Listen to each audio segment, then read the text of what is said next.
Across all Beijing, it was New Year's Eve and the Super Bowl all in one.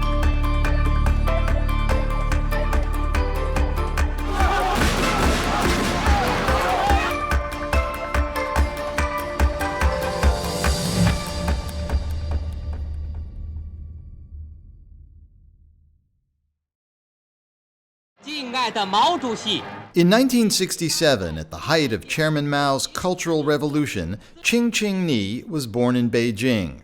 At the age of 12, she moved with her mother to the United States. After Nixon came to China, I learned that my grandmother had another daughter that she sent to America to live with an American in the 40s. And they didn't see each other for a quarter of a century. And she came back after Nixon's visit to see her mother after like 25, 30 years. And so she was our connection to the US. And that's how come we were able to come to America. In 2000, now an American citizen, she became the Los Angeles Times Shanghai Correspondent, the first person born in the People's Republic to work as a foreign correspondent in China for an American news organization. What makes me unique is that I was born Chinese, but I grew up as an American. That was critical for me. I wanted to learn about China because I left China just as China was starting to change in such dramatic ways that by the time I came back, it was beyond recognition. Qing began her assignment by searching for traces of the China she remembered. She'd grown up watching the revolutionary operas of Chairman Mao's wife Jiang Qing, like Taking Tiger Mountain by Strategy. The opera's star, Tong Ling, was a national icon then. Qing set out to find him. I remember him when he used to be a national hero. You know, he was like the Arnold Schwarzenegger of, Cultural Revolution. He's this big hero, Madame Mao's favorite opera singer, right? And I remember singing his songs as a child. And where is he now, right? When I come back to China 20 years later. And guess where he is? Selling noodles in Shanghai.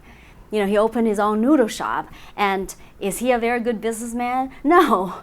Was he doing good business? No. But he was surviving and trying to reinvent himself. From Maoist hero to private businessman in Shanghai, a symbol of how much China was changing.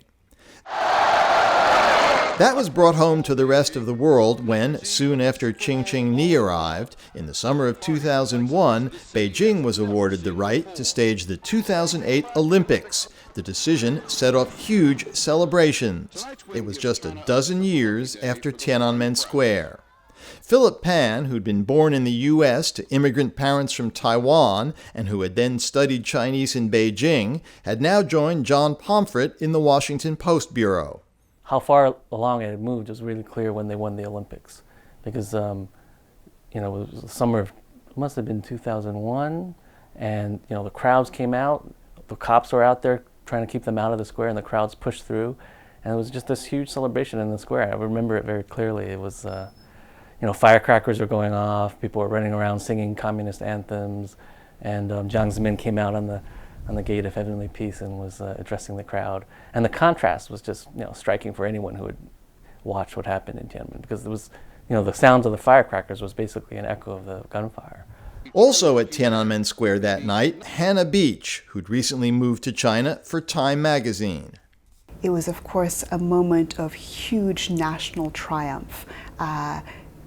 I happened to be quite near the Mao portrait on Tiananmen Square, and the crowd was sort of moving me forward, and it was this moment of release where people were hanging from traffic lights. There was almost anarchy on the street, in a way, of course, that we all compare it to the other time that there was anarchy on the streets. But it was this incredibly joyous moment. Beach had been born in Hong Kong, the daughter of legendary American war correspondent Kais Beach. I was determined not to be a journalist. My father was a journalist, my mother was a journalist as well for a Japanese newspaper. So I wanted to be everything but a journalist. But I think at a certain point, having grown up living overseas, watching what my parents did, you either follow in their footsteps or you move to Iowa and never move, and I chose the first option. For Beach, as for the rest of a rapidly growing U.S. press corps, making sense of China's transformation became the central theme of their reporting. Louisa Lim was sent to China by the BBC, but would soon become the national public radio Shanghai Correspondent. Everybody in England, everybody overseas was interested in was the sort of exploding Chinese economy. It was all economy all the time. And there was an awful lot of appetite for that kind of thing. Michael Forsyth, a U.S. Navy veteran who'd studied Chinese at Harvard, joined a still small Bloomberg News bureau in Beijing. The big story was the economic story then, opening up with the WTO accession, the rapidly expanding economy. Joseph Kahn, who'd been in China since the early 90s, had now joined the New York Times. China's place in the world had become significantly more important. The growth rate was very high, and people were wide-eyed about China's potential. Missouri native Peter Hessler, who'd studied creative writing at Princeton, had spent 2 years as a teacher for the Peace Corps in Sichuan province in the 1990s. He was now back in China, struggling to make it as a freelance reporter. Hessler discovered that some of his former students had joined the millions leaving the countryside for factory jobs in coastal boomtowns like Shenzhen next to Hong Kong. The sense of movement, people leaving home is such a fundamental characteristic of this generation, and the way that changes mindsets. It made it easier for me as a journalist in an enormous way, because when people leave home and they're in a new place, they can't be closed-minded. I had a former student who was living there, and so I started, and she was working in a factory, and I started tracking her story and meeting her friends. One of the things that I think was interesting to me about Shenzhen was it had been written about as an economic story. Migrants had been written about in terms of they're leaving home, they're going to do these factory jobs. There wasn't a lot of emphasis on their personal lives and their interests. It was a place where people were becoming individuals. I mean, it was a story about individualism in China. On one visit to Shenzhen, Hessler found a restaurant whose most famous dish was rat. And I went down one of those trips to Shenzhen. I had read in somewhere in the Chinese press about some town that was famous for rat restaurants, and I went down there and hung out with the rat restaurant guys, and I wrote this. And I would write entire pieces that weren't going anywhere. They're just basically for myself, you know. And so I wrote this story, and then I sent it to friends and stuff. And I sent it to my former teacher at Princeton, John McPhee, and he said, "This is great." And he sent it to David Remnick, and then Remnick bought it. And he said, "Do you have any more things like this?" Remnick was the editor of The New Yorker. Soon, Hessler became the magazine's first full-time correspondent in China. It's very unusual for them to have somebody based overseas, and the fact that they were willing to have a guy, and especially a young guy in China, you know, shows that they did understand that it mattered. Writing for The New Yorker meant Hessler didn't have to cover breaking news. Instead, he wrote long-form pieces that chronicled the deeper ways that people were changing. I sort of just decided that there was a different way to cover China, and my feeling, again, probably comes from having a sociologist father, and that I felt like the way to cover China was basically longitudinal studies, following people or communities over periods of time. Because of this, the way things were changing, first of all, describing that change, but also watching and observing how people respond to change. And to me, that seemed critical. Meanwhile, as the economy grew, conditions for Western reporters gradually began to improve. Barry Peterson of CBS News had been coming back and forth to China from his base in Japan since the 1990s.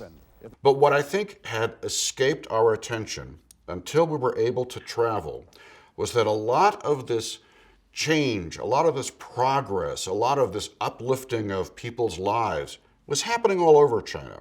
You could go to cities of 10 million people whose names nobody would ever know. 10 million is a pretty big city, bigger than almost any city in the United States. They would have five-star hotels. They would have a Mercedes dealership. They would have a Porsche dealership. So you could really see that the effort to try to get prosperity across the country was working. For Peterson, as for correspondents from the two other big U.S. networks, ABC and NBC, the challenge was getting on the air with a story that was more a process than a dramatic event. In TV news, it's not easy to do complicated. There's not a lot of interest in foreign news in the United States. People just don't care that much, unless it's a war that Americans are personally fighting in. So there's a kind of a bias against, the leadership of the Communist Party in China changes or massive flooding in St. Louis. Which one are we going to go with? Well, you're going to go with massive flooding in St. Louis. For print journalists covering the Chinese economy, however, that was not a problem. So localities all over China were setting up industrial parks, high-tech parks, looking for foreign investors, and they figured if they could get some positive publicity, if the mayor could come out and be interviewed, if local businesses were featured, maybe the foreigner would put them on the map and the foreign investors would come in. So we were very welcome. We were the vanguard, as you say. We were the vanguard of the investment wave. As a student at Boston University, David Barboza had interned for Fox Butterfield, who'd opened the New York Times Beijing bureau in 1980.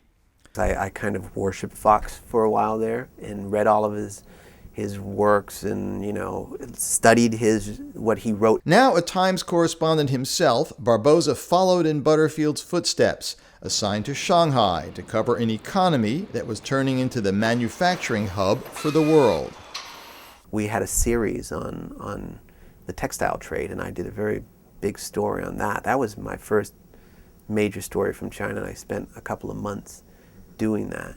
And that was a lot of fun to go around and to look at the textile cities. They have underwear city, they have, bra city, they have suit city, and to see how China works, how its businesses work, how its industries, its sourcing, how they have cities that specialize in one thing, buttons or something.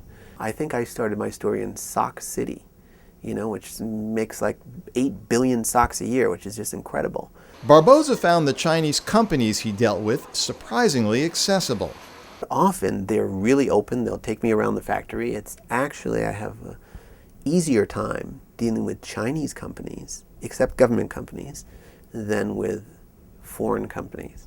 I think that in the early 2000s, we had more freedom and access than we had ever had before. It was quite easy to make friends and Chinese friends. There were a lot of foreigners, obviously, who were dating Chinese, and I dated a Chinese man for quite a number of years, and we knew a whole cohort. There was a whole community of couples, kind of Chinese and Western couples, and quite a lot of marriages and babies, or babies without marriages at that time. So yeah, it was definitely very different from earlier eras. John Pomfret of the Washington Post met his future wife, a Western-educated Chinese, while showing his boss around China. There's this great woman who's just graduated from Harvard as an MBA and has worked in McKinsey and now wants to do a travel, adventure travel company. She's arranging a 3-day hike for us. I love hiking, I love backpacking, and so why don't you come with us? And so we went off and basically did a 3-day hike together with my boss from the Post, the foreign editor at the time. And so basically I've always said that it's because of him that I have 3 kids and I'm married.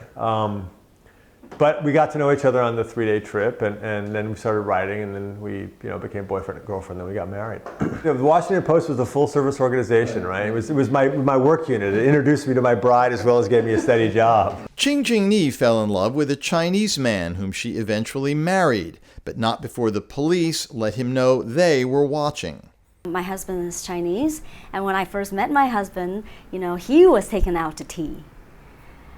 And they knew everything about him. He was a Chinese national, I'm an American journalist, so they want to know, I don't know what they want to know, but they want me to know something, also a signal to me. And there's lots of ways that they can intimidate you. And basically all of us knew that, even though China was more free than ever, and we as journalists had more access than ever, we were watched constantly. And I'm, aware of that. Evading scrutiny was an ongoing challenge, especially when covering the darker side of China, which many correspondents felt was crucially important. I think that there is fundamentally for Western media, there is a decision we have to make. We have to be the voice for the voiceless. And I know that sounds ridiculously idealistic. And it's one of the reasons that we are criticized often in China. You only focus on the bad stories. Maybe that's true, but we also only focus on the bad stories in the West too. You know, we see our role as a check and balance against the government that happens to be in power. So I think that is something that is, you know, for me, and I think for a lot of foreign journalists in China, is a really important mission that we have. I think that's sort of the dark side, the underbelly of the China miracle story, the boom story, the dark side of that story. And the more of those stories you get out, the more of a complete picture we can paint of the vast changes taking over China. One of the darkest stories was a virtually unknown AIDS epidemic raging in Henan province in central China. Times' Hannah Beach and Elizabeth Rosenthal of the New York Times, a doctor who'd covered AIDS in the U.S., both stumbled onto the story.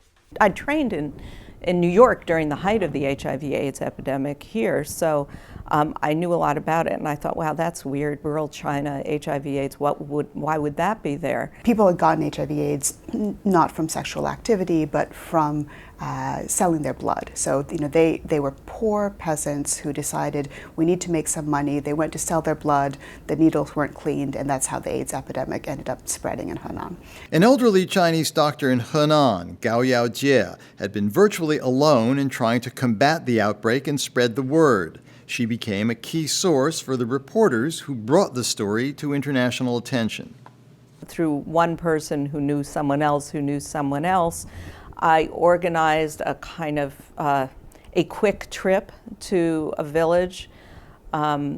We did it at night because you really couldn't go in there during the day without, you know, you would be kicked out pretty quickly. So we went in at night, and I remember going into this home, and we had to do it in someone's home who was willing to have a foreign journalist there. And I remember going into the home and seeing all the things I'd seen in a hospital when I was in New York City in 1986, all the untreated HIV/AIDS, all the same infections, you know, the coughs, the mouth sores, the cachectic people, their stories. You know, I knew what they had. They had HIV/AIDS, and they weren't getting any help. They were just dying. So they were like, no, you know, we want to be on the map. We want to be on the front page of the New York Times because we've tried everything else and we're not getting help. We went, as often happens, late at night, because the photographer that I was traveling with is Chinese American, and I look Chinese-ish, especially if it's night. I can sneak in. It helps me. If I were blonde, it would be much harder. And we snuck in late at night, and we just started walking around villages and knocking on people's doors and saying, and looking in if there was somebody who looked sick. We passed a cemetery and we saw these freshly dug graves, the mounds, and then we saw funerals. The Chinese authorities were not happy. The initial reaction was being called into the foreign ministry to say, you know, you didn't have permission to go there. The Chinese government's campaign against the Falun Gong spiritual group was another controversial issue. Ever since thousands of Falun Gong followers had embarrassed President Jiang Zemin in 1999 by gathering outside Zhongnanhai, the Beijing compound where top leaders live and work, the government had mounted a relentless crackdown on what it called an evil cult. There were reports coming out of deaths in detention, in police custody. The people were being beaten to death because they wouldn't renounce Falun Gong. So I began to pick that up and try to pursue that. Government pressure made contacting Falun Gong activists a tricky business. The Falun Gong people were very savvy and very cautious. They only worked with payphones and beepers. You never used your cell phone to contact each other. I had to get a beeper. I didn't have a beeper at the time. And I'd get a beeper, somebody would beep me with a number, I'd go to a payphone, call that number, which was a payphone number, and they'd be there. As the Chinese New Year approached in January 2001, CNN's Rebecca McKinnon got a tip-off that members of the Falun Gong were planning a protest in Tiananmen Square. She sent cameraman Wen Chun-fan and producer Lisa Weaver to check things out. Suddenly, a protester set himself on fire. We first noticed that there was a plume of smoke coming up to the east of the monument. That was the first one, the self-immolator. And later on, we were filming that, and then we saw several people who were fully on fire in the middle of the square. we turned our cameras in that direction, and before we knew it, there were police on top of us. And because Wenchun is very skilled and Lisa quite experienced, of course he'd been switching his tape, as quickly as possible. So while one tape was confiscated, they actually managed to retain another tape with some footage that was clear enough in terms of what was happening that we were actually able to transmit this tape via something called a telestream, which at that time was a special machine that you needed to compress video in order to actually transmit it over a DSL line. And this was maybe not the first video that we transmitted through the internet, but almost the first video we had transmitted through the internet, or the first really important video we transmitted through the internet from China. And of course, the authorities didn't know how we'd gotten it out. 4 women walked along, their bodies aflame. The press campaign targeting CNN began within days. One of the Hong Kong newspapers runs a story on their front page about how, according to Chinese public security sources, CNN was under investigation for accessory to murder because we had to have known about the immolation in advance, and that means we were encouraging people to kill themselves, and therefore we were accessory to murder. There was a lot of speculation. People were saying, hey, CNN knew about this, but they decided to cover it instead of notify the authorities And of course, the head office at CNN kind of freaked out. And it wasn't too long since Red Corner, the movie with Richard Gere, had come out, in which, this foreign businessman was tried in a Chinese court after being framed for murder. And I think people had some fantasies that, we might have a Red Corner experience on our hand. But then the Foreign Ministry finally admitted there was no investigation. And that was that. But of course, it had circulated around enough that there were enough kind of members of the Chinese public and Chinese intelligentsia who kind of went away, for a long time, just assuming that CNN had had some part in this immolation. Against a backdrop of continuing, if sporadic, repression, but remarkable economic growth, the Chinese Communist Party held its 16th Party Congress in late 2002. 59-year-old Hu Jintao replaced Jiang Zemin as China's leader. It was, again, evidence of a normal, orderly process that had really started with Deng Xiaoping. And you had these people who were groomed and moved into these positions, and it reflected, I think, the Chinese desperate hunger for stability, that they didn't want upheaval. And I think that that's a running undercurrent in the Chinese Communist Party is we're always afraid that the place is going to come apart at the seams. Yet Hu had barely taken over before he faced a frightening new challenge. In early 2003, reporters heard rumors of a strange new respiratory disease. It became known as Sars. It swiftly spread across China and beyond. But as the anxiety and the death toll mounted, the Chinese authorities said almost nothing.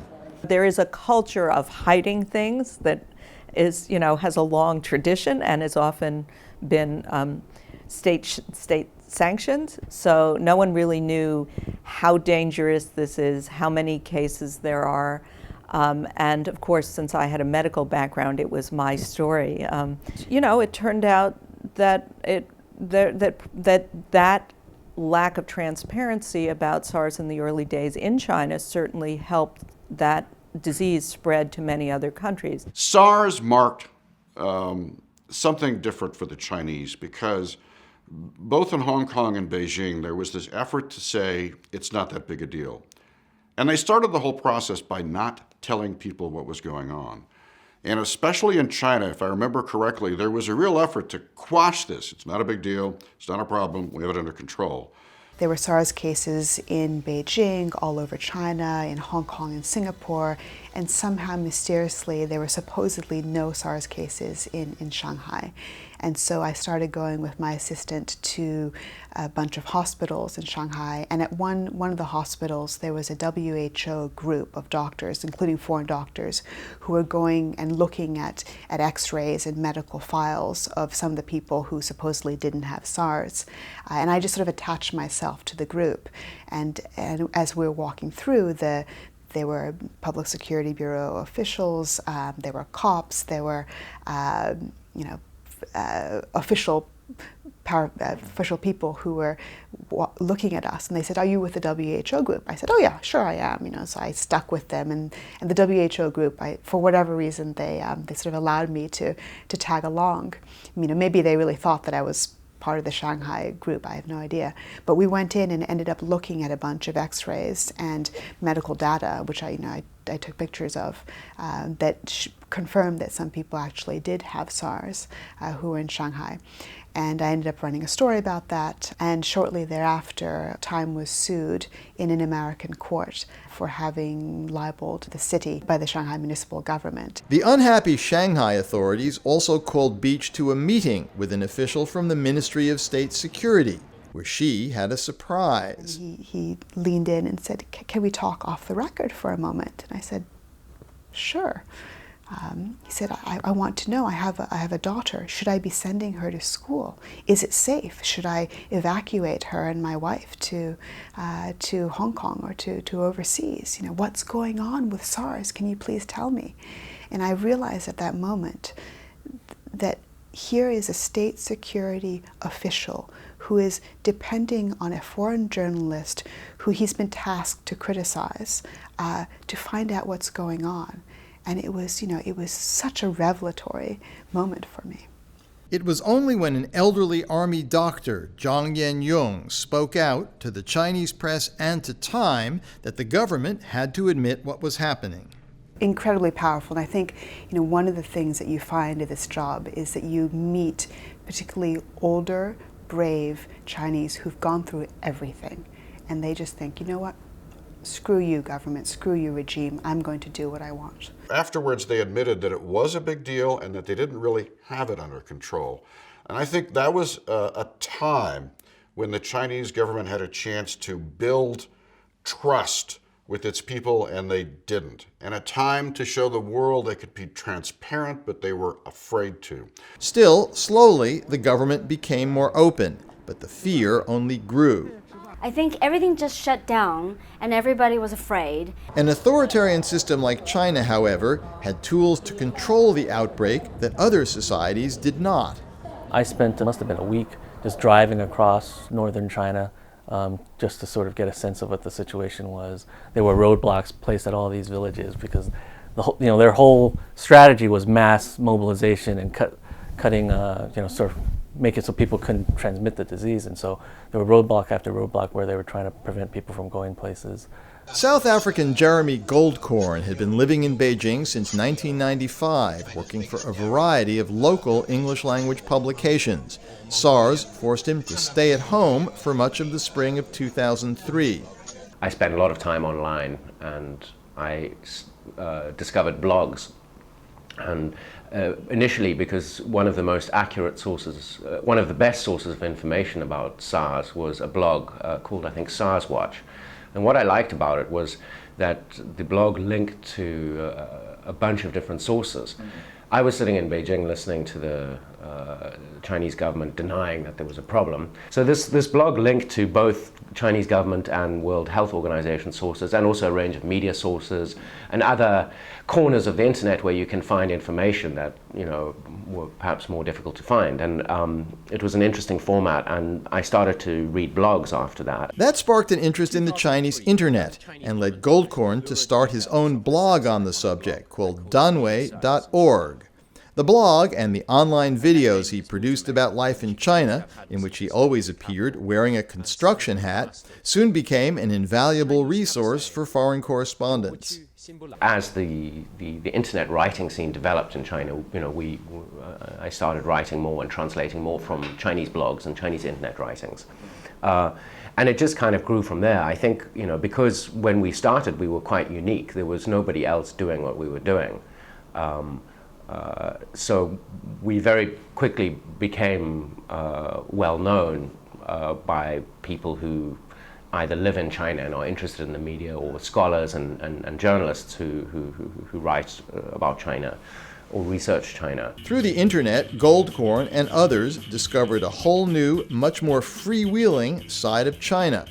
This young woman, Muzime, wrote the sex diary kind of blog, and it became a nationwide sensation after she'd written about an encounter with Wang Lei, this rock star, where she had a kind of a one-night stand with him in a back alley behind a bar, and she kind of rated him, his performance as rather poor, and this thing was copied around the internet, almost overnight. 如果就是没有在一个人停下来，可能我一个礼拜我又会换一个，就是比如上个周末跟这个人，然后下个周末跟这个人。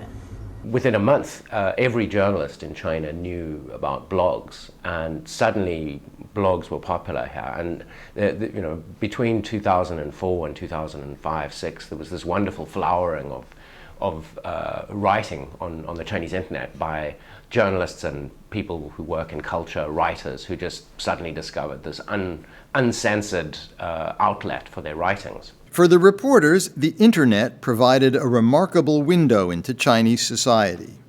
Microblogs were kind of a Chinese innovation that became an extremely easily accessible and popular way for ordinary people all across the country to begin to express their views and communicate and post news and information. And it really felt as though there were just dozens of examples, especially of local cases of abuses and corruption that were being exposed and acted upon because of these microbloggers. As a tool for correspondence, it was an absolute bonanza when people started microblogging freely. We had our news assistants monitoring the forums even much more so than the Chinese press, because you could it was a window into what was happening in society, a very, select sliver of society, but you could really monitor society through that in a way that you couldn't as a correspondent. And I did a 3-part series about the internet. It had an impact, not just on us as reporters, but it really had an impact on how fast things moved there. It was sort of like a catalyst. A story could blow up very quickly because of the internet now. In early September 2004, Joseph Kahn, citing 2 Chinese sources, had published a story in the New York Times about former President Jiang Zemin being pushed out of his last post as head of the Chinese military. 10 days later, Zhao Yan, the Chinese news assistant at the Times Beijing bureau, was arrested. He actually had nothing to do with the reporting of that story, but it became clear from some communications from him that the authorities were asking him about it because he was a well-connected researcher in the office, and became clear that what they were asking him about was how that story got into the hands of the New York Times. And they eventually did arrest him. They picked him up. They charged him with revealing state secrets. And obviously they wanted to know who the source for Joe's story about Jiang Zemin stepping down from the Central Military Commission was. And, they were looking for a way to put pressure on the New York Times, I think, or they were looking for some way to report to their superiors that they were making progress in the case. And Zhao Yan was an easy target. I think it might have happened to any of us, really. They could have done that to our assistants as well. You arrest the assistant, you put pressure on the assistant to try to disclose the source. I don't think Zhao actually knew who the source was. I don't think he was involved in that reporting. But because he was already known to the security services, it became convenient for them to bring him in and put pressure on him. And it was a very tough time for the Times. So it became a very drawn-out, long-term process of mobilizing our resources, diplomatic resources, to figure out what was going on and to try to get him released, first from custody, and then when finally, months later, there was some indication that he was actually going to be charged, to hire lawyers and fight those charges. So I felt pretty seized with the responsibility to do everything that we could to get him out. It took 3 years, but eventually Zhao Yan was released. partly because of what Zhao Yan was doing. I started spending a lot of time with the community of lawyers, especially lawyers who were willing to take on some of the toughest cases in China, and ended up doing a series of stories about rule of law in China as it was developing. Indeed, by the middle of the decade, amid growing social tensions over issues like forced abortions or farmers being forced off their land by developers, which often led to violent scenes like this, a new generation of legal activists known as Weichuan, or rights protection lawyers, had emerged. They tried to use China's own laws to defend human rights. Peter Ford became the Christian Science Monitor's China correspondent in 2006. They were a very good source of stories about things that were happening, and also were a very good story in themselves as to how they were expanding the field available to civil society through the law courts. Now, they were having tremendous difficulties doing that, but they were saying the sorts of things that hadn't been said before. They were treating the courts in a different way. They were doing very theatrical actions in order to attract more attention. It wasn't just dry briefs in court. They were really using the law in a different way. Among these rights activists was a young, self-taught blind lawyer named Chen Guangcheng. This blind rural activist, he found me in Beijing. He wanted to tell me about these abuses of the one-child policy in his village. He was a very charismatic guy, yeah, He was young. He wore these sunglasses because he was blind, but it made him look quite fashionable. He was very well spoken, obviously had been educated beyond the village.